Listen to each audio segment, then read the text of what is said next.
R मध्ये अमेडिया कंपनीचं नाव आणि पार्थ पवारचं नाव हे घातलं गेलं पाहिजे अशी डिमांड मी करते. तसं विरोधी पक्षांनी सुद्धा करणं गरजेचं आहे.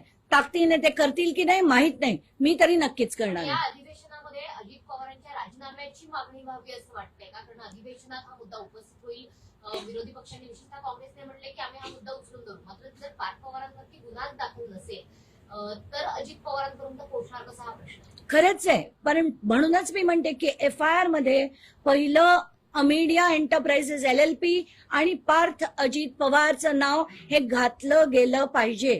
ते घातल्याबरोबर अजित पवारांना राजीनामा हा द्यावाच लागेल आणि त्याच्यासाठी मी लढणार आहे जसं मी म्हटलं. पण विरोधी पक्ष पैकी आता मला जर फक्त कळलं की काँग्रेस करतंय, पण बाकीचा विरोधी पक्ष सुद्धा काय करतोय याच्यावरही प्रश्नचिन्ह आहे.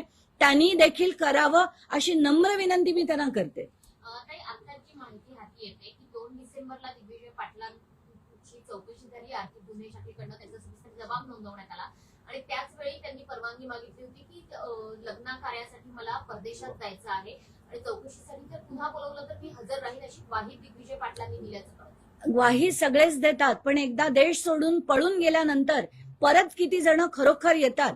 आतापर्यंत आपण एकानंतर एक लोकांना पळून जाताना बघितलंय. त्यातला एक माणूस दाखवा मला की जो परत आलाय.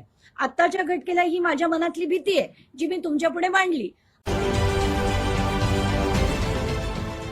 देश विदेशातील प्रत्येक घडामोडींचे लाईव्ह अपडेट मिळवण्यासाठी आता साम टीव्हीच्या सर्व सोशल मीडिया प्लॅटफॉर्मला लाईक, फॉलो आणि सबस्क्राईब करा.